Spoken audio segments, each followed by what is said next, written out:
我知道好多朋友都好中意食潮州菜，今日食上游中有我 Peggy 帶大家去食又傳統又正宗又好味嘅潮州菜館度食飯，佢就係潮樂園啦。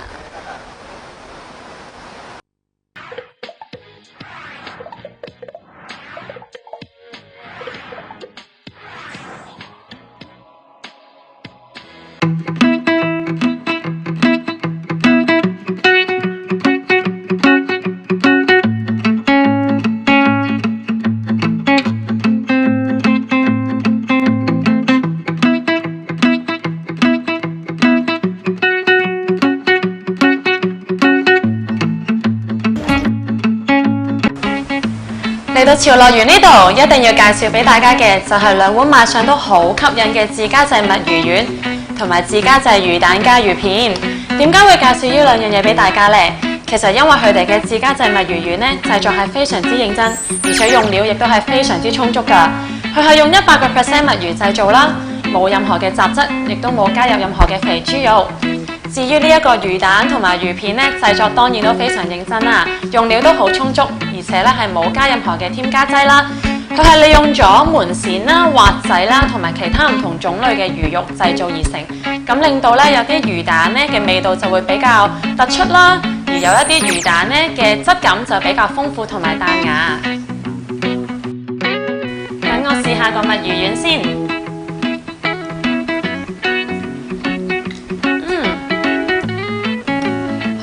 個質感咧好彈牙啦，好多汁喎。另外我覺得最特別咧，其實個魚湯啊，因為個魚湯係非常之鮮甜啊。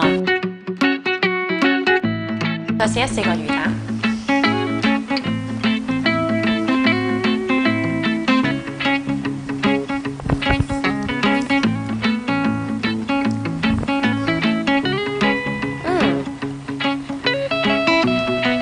同樣地啦。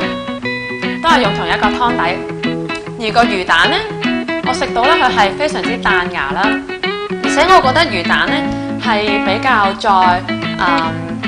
再鮮甜一啲。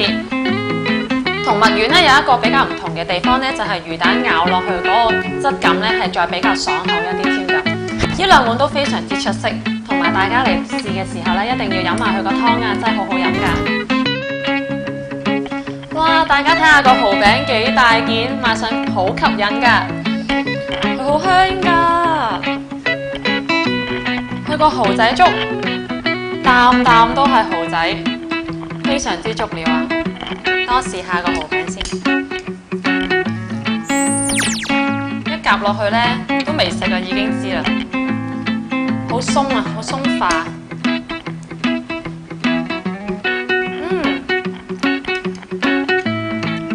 老闆講呢，其實呢個蠔餅呢係用鴨蛋做㗎，咁果然呢，我係食到好香嘅蛋味，而且呢，因為佢製造嘅過程入面呢，佢酵粉嗰個比例呢用得比較少粉啊，所以呢可以導致到佢係好鬆化啦，又冇嗰種油膩嘅感覺，一定要嚟食埋個粥，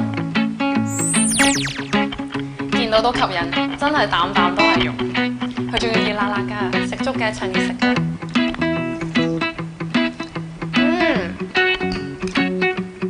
好鮮甜啊！蠔仔呢，新鮮嘅蠔仔本來已經鮮甜㗎啦，配埋佢呢個魚湯底呢，係非常非常之鮮甜，而且係好足料嘅，真係果然係個鎮店之寶，必食嘅推介。嚟到食潮州菜，梗係唔少得食打冷啦。喺潮樂園呢度呢，亦都有好正宗嘅潮州打冷小菜，例如呢，有春菜、豬紅、豆卜大豆芽菜、筍蝦同埋潮州三寶。至於呢個呢，其實係特色小食嚟㗎，係鴨舌花雕醉香鴨舌。我試一試個鴨舌先啊！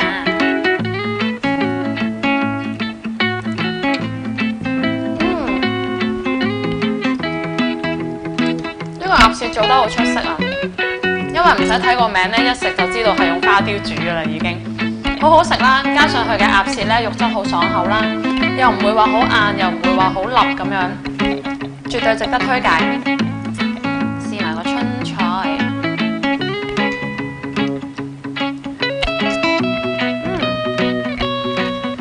呢個菜其實好特別啊，因為為一般我哋煮菜呢，一係就炒菜，一係就白烚等等啦。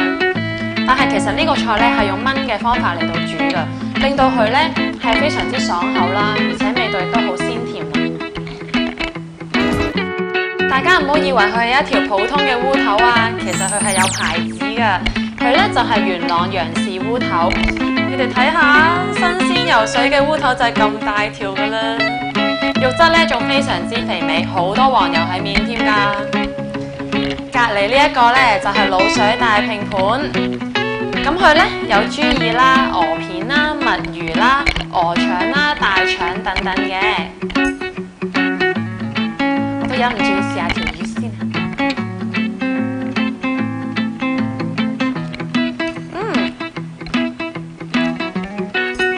有牌子果然係唔同啲啊！一食落去呢已經好鮮甜啦，肉質呢亦都個口感好好，好豐富，配埋個汁呢非常之甜美。你食得滷水大拼盤，佢個滷水汁當然係個靈魂啦。呢個呢係陳年古法滷水汁。嗱，我呢就一啲都唔陳年嘅，但係我一食呢都食得出佢味道好濃郁，而且係冇味精㗎。鵝片呢配滷水汁絕配。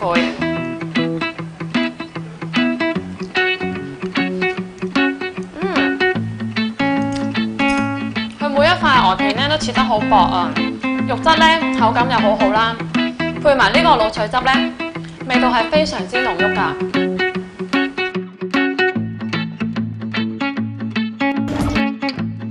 潮樂園呢度果然夠潮啊，充滿驚喜。除咗潮州一眾打冷食物之外呢，竟然仲有呢個巴基斯坦靚咖喱。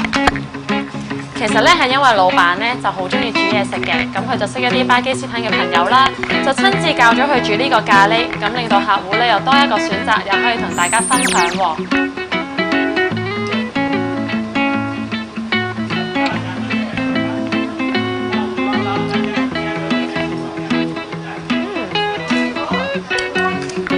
呢個牛坑腩呢，最好食係呢，佢唔會好韌啦，唔會好難咬啦，好腍好容易咬之餘呢，加上佢個咖喱汁配埋又唔係好辣喎，配埋一齊呢，會有一種好似天衣無縫咁樣嘅絕配嘅感覺。其實嚟到潮樂園呢度食飯，行多兩步就有分店㗎啦。咁以後大家約埋一班人嚟食飯就唔使驚冇位啦。